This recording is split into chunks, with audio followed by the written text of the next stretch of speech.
இன்றைக்கு வெளிவந்திருக்கக்கூடிய தகவல்களில் மிகவும் கவலையை உண்டாக்கக்கூடிய இன்னொரு தகவல் நம்மை வந்தடைந்திருக்கிறது.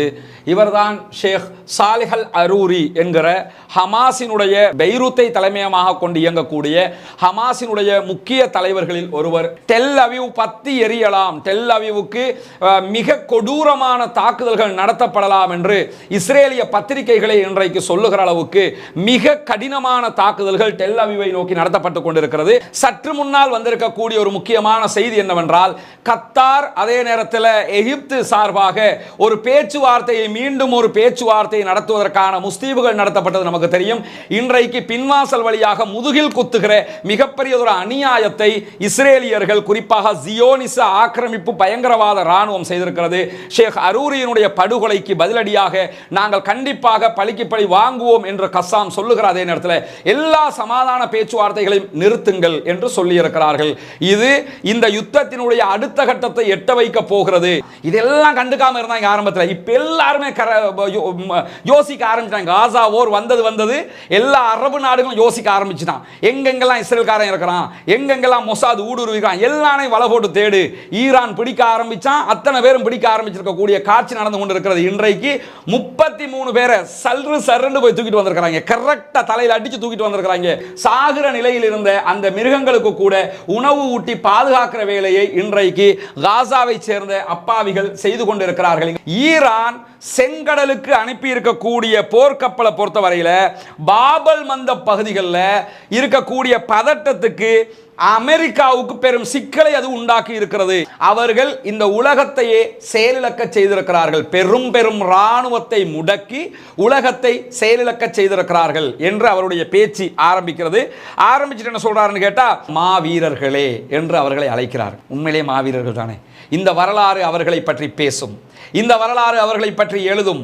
இந்த உலகம் அவர்களுடைய வரலாற்றுகளை பொன்னெழுத்துக்களால் பொறிக்கிற காலம் வெகு தொலைவில் இல்லை. ஒரு தலைவராக, ஒரு தளபதியாக அவர் இறுதியிலே சொன்ன ஒரு வார்த்தை பார்ப்பதற்கு கண்கலங்க வைக்கிறது. அவர் சொல்லுகிறார், அதே நேரத்தில் இந்த துன்பங்களுக்கு முழு பொறுப்பையும் நாங்கள் ஏற்றுக்கொள்கிறோம்.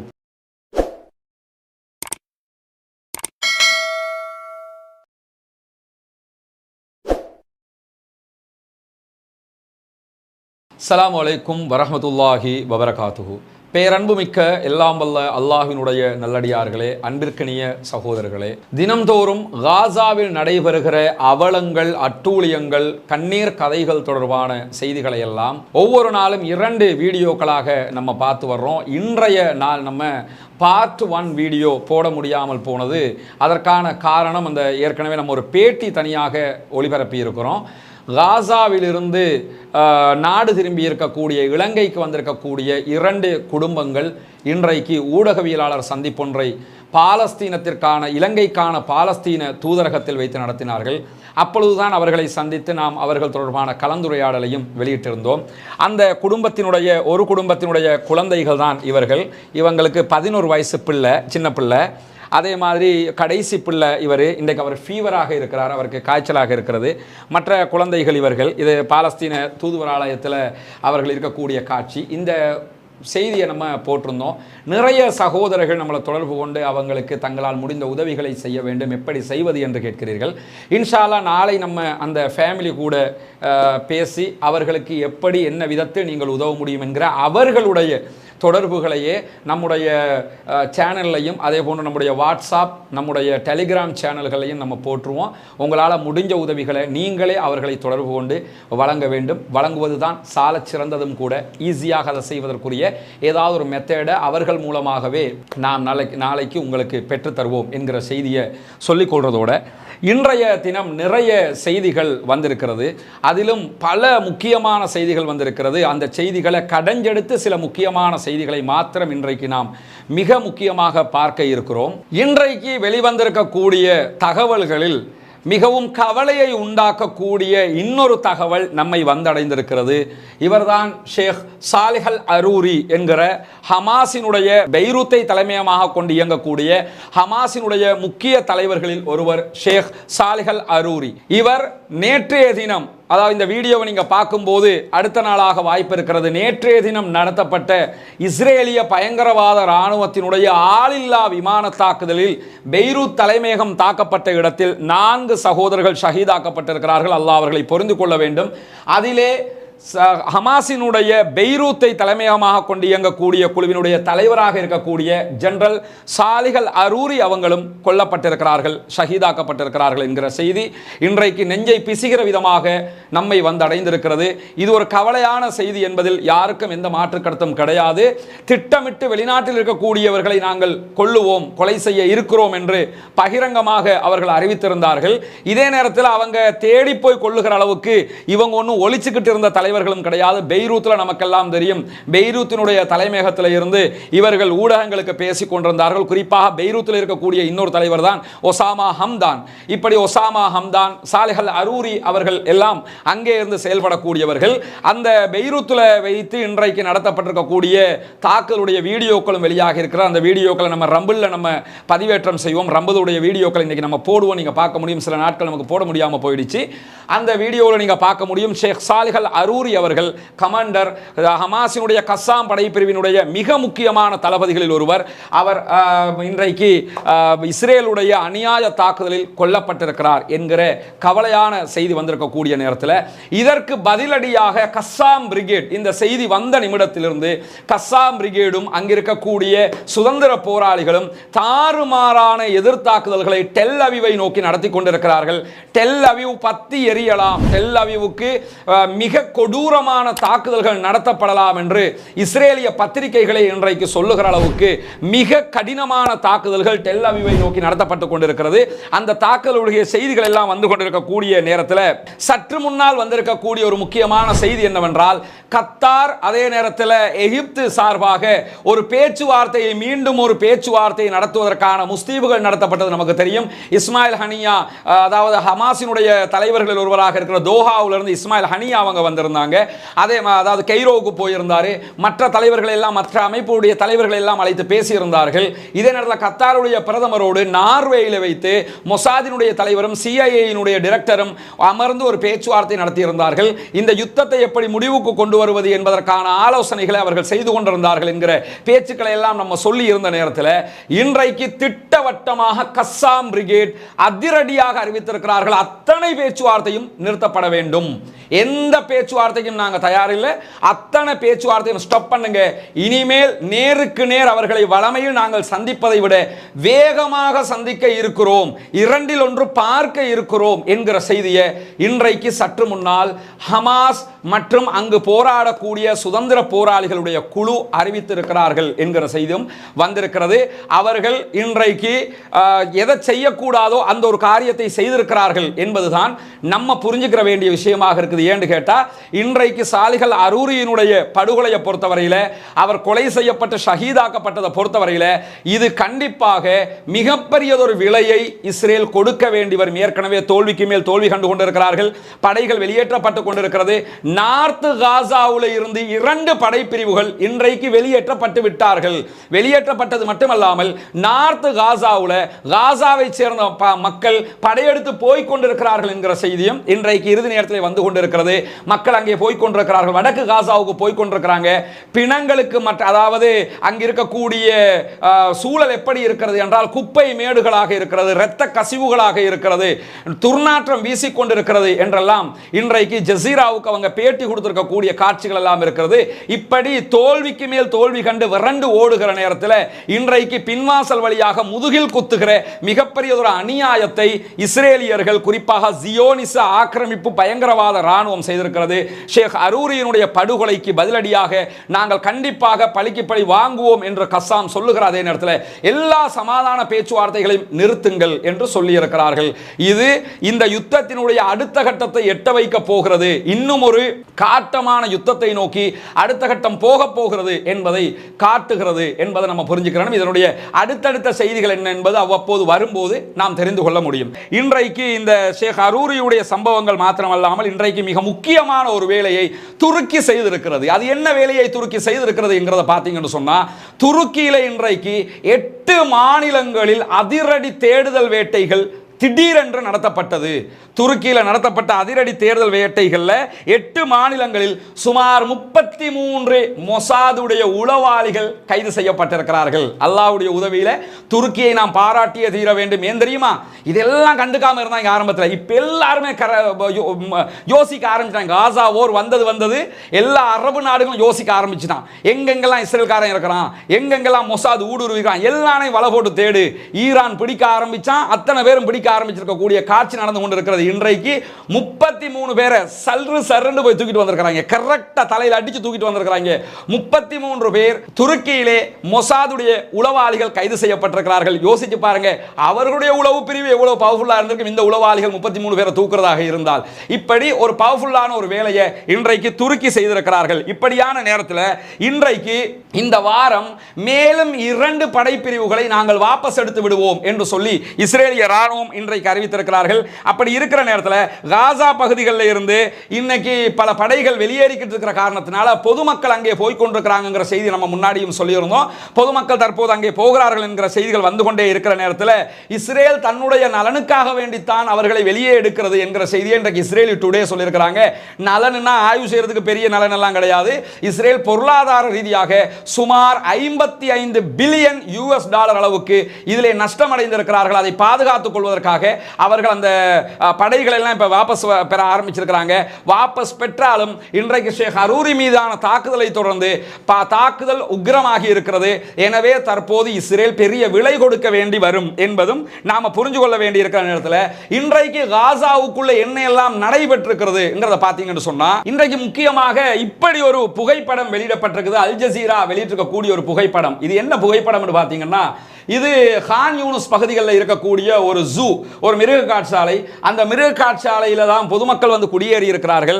கவலைக்குரிய விவகாரம் என்னன்னா, பொதுமக்களும் மிருகங்களும் ஒரே இடத்தில் வாழ வேண்டிய நிர்பந்தம் இருக்கிறது.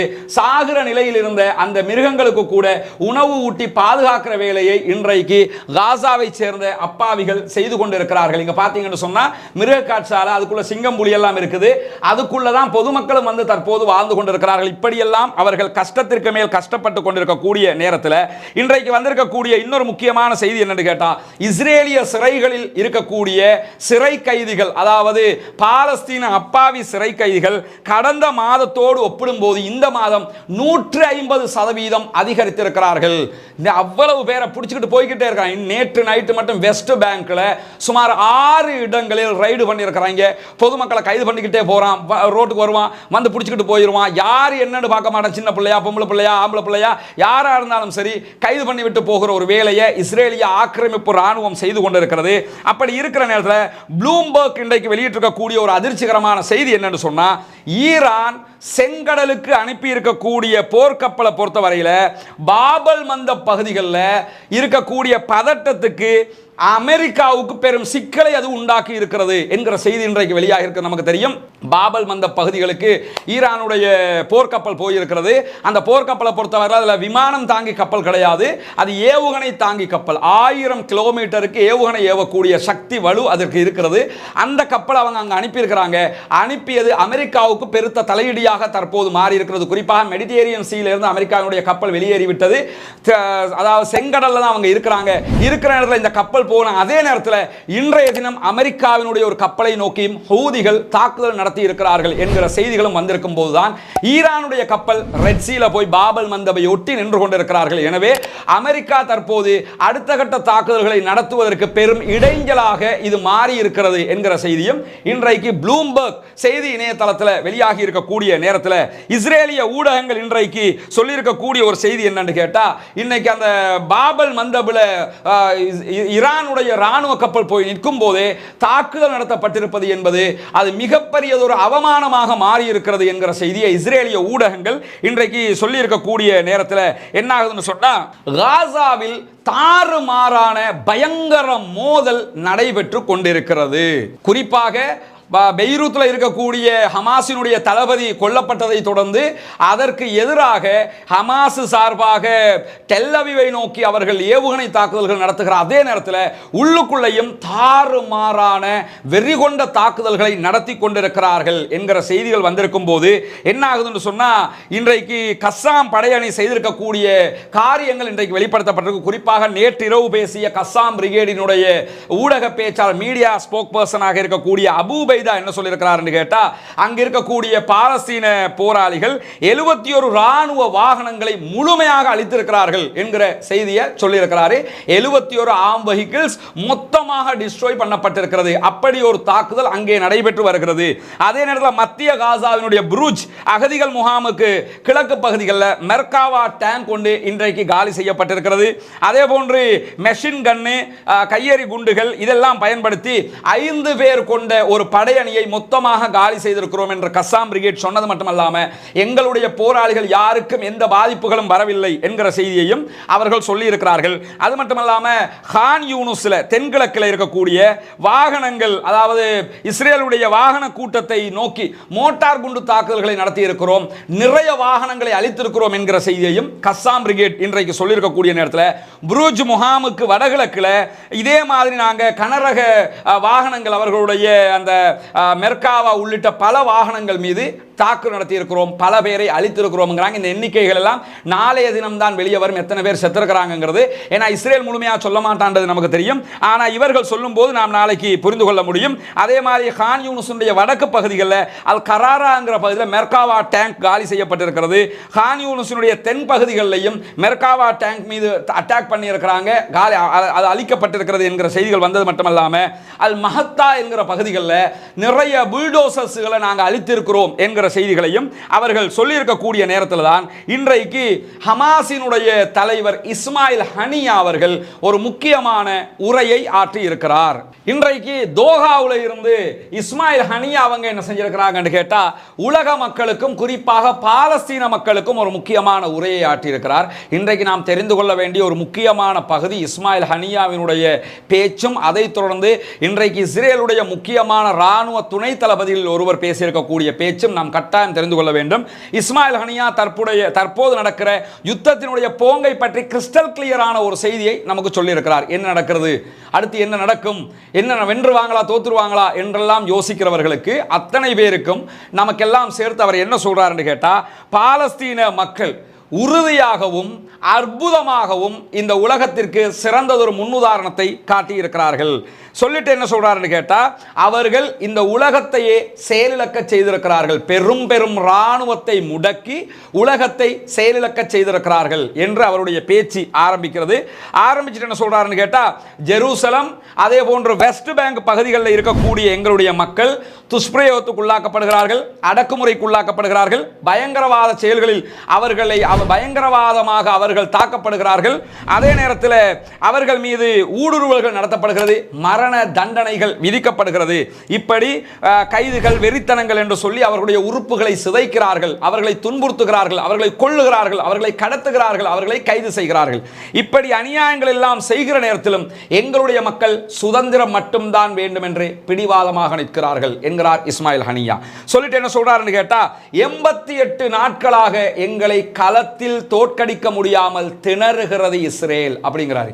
88 நாட்களாக எங்களை அவர்களால் களத்தில் சந்திக்க முடியாமல் இருக்கிறது, களத்தில் சந்திக்க முடியாமல் அவர்கள் திணறிக் கொண்டிருக்கிறார்கள் என்று சொல்வது மட்டுமல்லாமல் எதிரிகளுடைய இஸ்ரேலினுடைய கற்பனையான இலக்குகள் ஒவ்வொன்றையும் நாங்கள் சுட்டு வீழ்த்தி கொண்டிருக்கிறோம், நாங்கள் அதை செய்வோம், நாங்கள் இதை செய்வோம், அந்தா பிடிச்சிட்டோம் இந்தா பிடிச்சிட்டோம் சொன்னாங்க.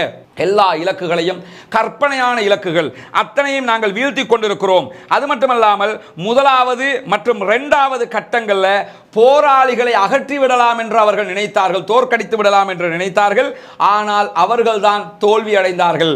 தற்பொழுது அவர்கள் மூன்றாவது கட்டத்திற்கு நகர்ந்திருக்கிறார்கள். இதுவும் கடந்து போகும் என்று சொல்லியிருக்கிறார். நீங்க 2 வாட்டி தோத்துட்டீங்க, இப்ப 3ஆவதுக்கு வந்திருக்கிறீங்க, இதுலயும் நீங்க தோத்துத்தான் போவீங்க என்று சொல்லி இஸ்மாயில் ஹனியா சொல்றது மட்டுமல்லாம இந்த இடத்துல ஒரு முக்கியமான செய்தியை அங்கு போராடக்கூடிய சுதந்திர போராளிகளை நோக்கி ஷேக் இஸ்மாயில் ஹனியா அவங்க சொல்றாங்க. சொல்லும்போது என்ன சொல்றாருன்னு கேட்டா, மாவீரர்களே என்று அவர்களை அழைக்கிறார். உண்மையிலே மாவீரர்கள் தானே. இந்த வரலாறு அவர்களை பற்றி பேசும், இந்த வரலாறு அவர்களை பற்றி எழுதும். இந்த உலகம் அவர்களுடைய வரலாற்றுகளை பொன்னெழுத்துக்களால் பொறிக்கிற காலம் வெகு தொலைவில் இல்லை என்பதை நாம் புரிந்து கொள்ள வேண்டும். அப்படி இருக்கும்போது இஸ்மாயில் ஹனியா தன்னுடைய பேச்சில் என்ன சொல்றாருண்டா, மாவீரர்களே என்று அழைத்து சொல்கிறார். இஸ்ரேலுடைய மெர்காவா டேங்குகளையும் புல்டோசர்களையும் எரிந்த சவப்பெட்டிகளாக மாற்றி இருக்கிறீர்கள் அப்படிங்கிறாரு. உங்களை நான் பாராட்டுறேன், எரிஞ்சு போன சவப்பெட்டி மாறி பஸ்பம் மாறி ஆக்கிட்டீங்க அப்படின்னு சொல்லிவிட்டு சொல்கிறார். காசாவை சுற்றி இருக்கக்கூடிய பகுதிகளில் எல்லாம் நீங்கள் அதை தோற்கடித்திருக்கிறீர்கள். காசாவை சுற்றி இருக்கிற எல்லா பகுதிகளிலும் அவர்களை நீங்கள் தோற்கடித்திருக்கிறீர்கள். உங்களுடைய அசாதாரணமான வீரத்தை பார்த்து ஆச்சரியப்பட்டு கொண்டிருக்கிறார்கள். அவர்கள் இனிமேல் எழுதுகிற புராணங்களில் உங்கள் வரலாறுகளைத்தான் எழுதுவார்கள் என்கிறார் இஸ்மாயில் ஹனியா. அவங்க இனிமேல் புராண கதை எழுதினாங்கன்னா உங்க வரலாறை தான் அவங்க எழுதுவாங்க. அந்த அளவுக்கு நீங்க வீரதீர செயல்களில் ஈடுபட்டு கொண்டிருக்கிறீர்கள்.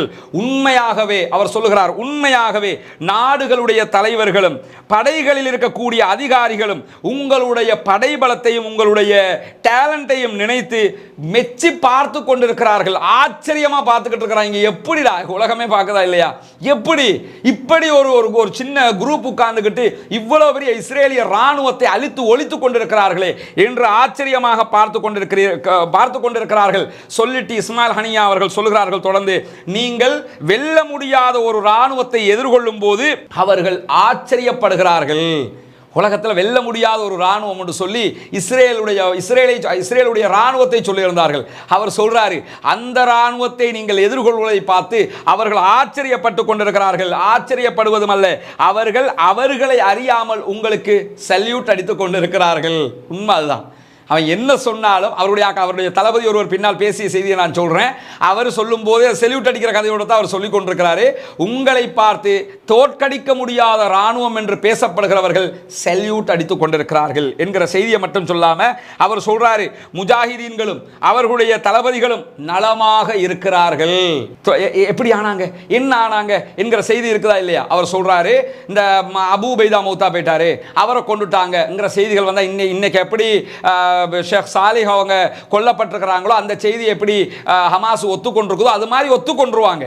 ஆனா அவர் என்ன சொல்றாருன்னு கேட்டா, உங்களுடைய முஜாஹிதீன்களும் உங்களுடைய தலைவர்களும் நலமாக இருக்கிறார்கள்.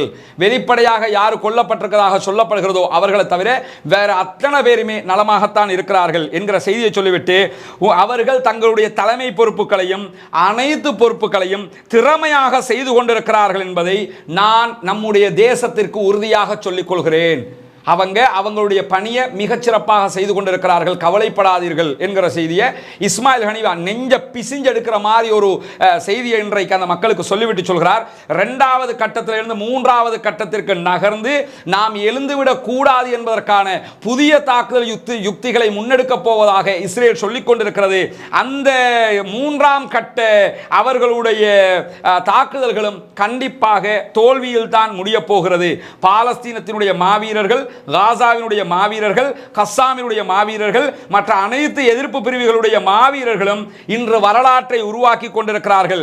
அன்பான சுதந்திரமான பாலஸ்தீனம் உருவாகுவதற்கான புதிய அடித்தளத்தை அவர்கள் போட்டுக் கொண்டிருக்கிறார்கள் என்கிற செய்தியை ஷேக் இஸ்மாயில் ஹனியா இன்றைக்கு ஊடகங்களுக்கு சொன்னது மட்டுமல்லாம எங்களுடைய மக்களுடைய விருப்பத்திற்கு பதிலளிப்பதை தவிர இனி வேறு எந்த வழியும் இஸ்ரேலுக்கு கிடையாது அப்படிங்கிறார். எங்க மக்கள் எதை விரும்புகிறாங்களோ அதைத்தான் நீங்கள் செய்ய வேண்டிய நிர்பந்தம் இருக்கிறது. அதிலே முதன்மையானது என்னன்னு சொன்னா, ஜெருசலமை தலைநகராக கொண்ட சுதந்திர பாலஸ்தீனம் தான் எங்களுக்கு வேண்டும் என்கிறார் இஸ்மாயில் ஹனியா. அது மட்டுமல்லாம சொல்றாரு, மக்களுக்கு சொல்கிறார், மக்களே இந்த காலகட்டம் என்பது, தற்போதைய நாட்கள் என்பது வேதனையானவை. கடினமான நாட்களாக இருக்கிறது என்கிறதை நாங்களும் உணர்கிறோம். நீங்கள் கஷ்டத்திற்கு மேல் கஷ்டப்பட்டு கொண்டிருக்கிறீர்கள். ஆனால் இவையும் கடந்து போகும். பொறுமையாக கடந்து செல்லுங்கள். இன்ஷா அல்லாஹ் எங்களுடைய மக்கள் அவர்கள் இடம்பெயர்ந்த வீடுகளுக்கே திரும்பி செல்லுகிற காலம் வரும். அவர்கள் திரும்புவார்கள். இஸ்ரேல் அழித்ததை மீண்டும் கட்டியெழுப்ப நாங்கள் அத்தனை பேரும் உங்களோடு கைகோர்ப்போம் சகோதரர்களே. நமக்கு அந்த காலம் வரும், பொறுத்திருங்கள் என்று சொல்லிவிட்டு சொல்கிறார். எங்களுடைய மக்கள் அவர்களுடைய தேவைகளை பெற்றுக்கொள்வதற்காகவும் சுதந்திரத்தை அனுபவிப்பதற்காகவும் நாங்கள் எல்லோரோடும் சேர்ந்து 24 மணி நேரமும் உழைத்துக் கொண்டிருக்கிறோம். எங்கள் மக்களுடைய தேவைகளை நிறைவேற்ற பாடுபடுறோம். சுதந்திரத்தை எப்படியாவது பெறணுங்கிறதுக்காக தான் நாங்கள் பாடுபட்டுக்கிறோம். மக்களே, உங்களோடு நாங்கள் இருக்கிறோம், பொறுத்துக் கொள்ளுங்கள் என்கிற உபதேசத்தை நாட்டு மக்களுக்கு சொன்னது மட்டுமல்லாமல் ஒரு தலைவராக, ஒரு தளபதியாக அவர் இறுதியிலே சொன்ன ஒரு வார்த்தை பார்ப்பதற்கு கண்கலங்க வைக்கிறது. அவர் சொல்லுகிறார், அதே நேரத்தில் இந்த துன்பங்களுக்கு முழு பொறுப்பையும் நாங்கள் ஏற்றுக்கொள்கிறோம். நாங்கள் உங்களுக்காகத்தான் போராடிக்கிட்டு இருக்கிறோம், நாட்டுக்கு சுதந்திரத்துக்காகத்தான் போராடிக்கிட்டு இருக்கிறோம். ஆனால் பொதுமக்கள் நீங்கள் மரணித்துக் கொண்டிருக்கிறீர்கள். இதற்கு யார் பொறுப்பு என்ற ஒரு கேள்வி வந்தால் அதற்கு நாங்கள் தான் பொறுப்பு. நாங்கள் வேறு யாரையும் கை நீட்ட விரும்பவில்லை என்கிறார். இது ஒரு தலைவனுக்குரிய ஒரு பண்பு, இது ஒரு தளபதிக்குரிய ஒரு பண்பு. அவன் செஞ்சான் இவன் செஞ்சான் கையை நீட்டாமல் நாங்கள் பொறுப்பெடுக்கிறோம் என்று சொல்லியிருக்கிறார் இஸ்மாயில் ஹனியா. இப்படி அவர் இன்றைக்கு வெளியிட்டிருக்கக்கூடிய முக்கியமான அறிக்கையிலே அவர் சொல்லியிருக்கிற அதே நேரத்தில் மேரியூ செய்தித்தாள் இன்றைக்கு ஒரு முக்கியமான செய்தியை வெளியிட்டிருக்கிறார்கள். அதில் அவங்க என்ன சொல்றாங்கன்னு கேட்டா, இஸ்ரேலுடைய துணை தளபதிகள் ஒருவராக இருக்கக்கூடிய இட்சாக் பாரிக் என்கிறவர் சொல்லக்கூடிய ஒரு பேட்டி அவங்க ஒளிபரப்பி இருக்கிறாங்க. அதில் அவங்க என்ன சொல்றாங்கன்னா, இஸ்ரேல் ஒரு தீய வட்டத்திற்குள் நுழைந்து விட்டது அப்படிங்கிறாரு. ஒரு தவிர்க்க முடியாத ஒரு வட்டத்துக்குள்ள இஸ்ரேல் சிக்கிக்கிட்டு இருக்குது. ஹமாஸை ஒழிப்போம், கைதிகளை மீட்டு கொண்டு வருவோம் காஸ் என்று சொன்னவர்கள் காசாவினுடைய சேற்றுக்குள் மூழ்கி கொண்டிருக்கிறார்கள் என்கிறார் இஸ்ரேலுடைய படையினுடைய துணை தளபதிகளில் ஒருவராக இருக்கக்கூடிய இட்சாக் பாரிக் என்பவர். சொல்வது மட்டுமல்லாமல் அவர் என்ன சொல்றாருன்னா, தெற்கு காசாவில் இருக்கக்கூடிய ரஃபாவுல நுழைய இஸ்ரேலுக்கு விருப்பமே இல்லை. ரஃபாவுக்கு உள்ள போறதுக்கு இஸ்ரேல் விரும்பல அப்படின்னு சொல்லி நான் நம்புறேன் என்று சொல்லிட்டு அவர் சொல்றாரு. ஏன்னு கேட்டா, அங்கு முழு கட்டுப்பாட்டையும் ஹமாஸ் வைத்துக் கொண்டிருக்கிறது. இவர்களால் அங்கே உள்ள நுழைய முடியாமல் இருக்கிறது. காசாவினுடைய சேற்றுக்குள் மூழ்குவதை தவிர இவர்களுக்கு வேறு வழி இல்லாமல் இருக்கிறது. இந்த சண்டை ஒவ்வொரு நாளும் எங்களுக்கு மிகப்பெரிய இழப்புகளை தந்து கொண்டிருக்கிறது என்கிறார் இஸ்ரேலுடைய துணை தளபதிகளில் ஒருவராக இருக்கிறவர். அது மட்டுமல்லாமல் வெடிபொருட்களில் இருந்து நாங்கள் தப்ப முடியவில்லை, அவர்களுடைய பொறிகளில் இருந்து நாங்கள் தப்ப முடியவில்லை. ஒரு தீய வட்டம் எங்களை சுற்றி உருவாக்கப்பட்டிருக்கிறது, அதிலிருந்து வெளியேறுவதற்கு வழியே இல்லை என்கிறார் இட்சாக் பாரிக் என்கிற இஸ்ரேலுடைய துணை தளபதிகளில் ஒருவர். இப்படியான ஒரு செய்தியும் இன்றைக்கு மாரியூ செய்தித்தாள் வெளியிட்டிருக்கிறது என்கிற செய்தியை நம்ம பார்க்க முடியும். அவர்களுடைய ஊடகங்களே அவர்களை காரி துப்புகிற நிலை ஏற்பட்டிருக்கிறது. எனவே இன்றைக்கு கஸ்ஸாமினுடைய தளபதி கொல்லப்பட்டிருக்கிற அதே நேரத்தில் அவர் கொல்லப்பட்டதற்காக பழிதீர்க்கிற தாறுமாறான தாக்குதல்களை கஸ்ஸாம் ஆரம்பித்திருக்கிறார்கள். அதனுடைய வீடியோக்கள் வந்திருக்கிறது. அந்த வீடியோக்களை நம்ம ரம்பிள்ல போட்டுருவோம், நீங்க தாராளமாக அதில் பார்த்துக்கலாம். ஏன்னா இன்னைக்கு வந்திருக்கக்கூடிய வீடியோக்களை நம்ம இதில் இணைக்க முடியாத ஒரு நிர்பந்தம் இருக்கிறது. அதனால் அதை நம்ம அங்கே போட்டுருவோம், அங்கே பார்த்துக்கிறோங்க. இந்த சுதந்திர போராட்டம் கண்டிப்பாக வெற்றி நடை போடுகிறது. இன்ஷா அல்லாஹ் வெற்றி பெறும், வெற்றியை நோக்கித்தான் போகிறது என்பதில் யாருக்கும் எவ்வித மாற்று கருத்துக்களும் இருக்க முடியாது. சர்வதேசமே இப்போது காசாவை நோக்கி பார்த்து கொண்டிருக்கிறது என்கிற நேரத்தில் பாலஸ்தீனம் வெற்றி பெற வேண்டும், பாலஸ்தீனம் சுதந்திர தேசமாக மாற வேண்டும் என்பதுதான் நம்முடைய அனைவருடைய ஒரு கோரிக்கையாகவும் இருக்கிறது. எனவே அந்த மக்களுக்காக பிரார்த்தனை செய்வதுதான் நம்முடைய முதன்மை கடமை. அதை தாண்டி ஜனநாயக ரீதியில் நம்மால் முடிந்ததை நாம் செய்ய வேண்டும் என்பதையும் கூறிக்கொண்டு முடித்துக் கொள்கிறேன். வாஹிர் தஅவானா அல்ஹம்துலில்லாஹி ரப்பில் ஆலமீன்.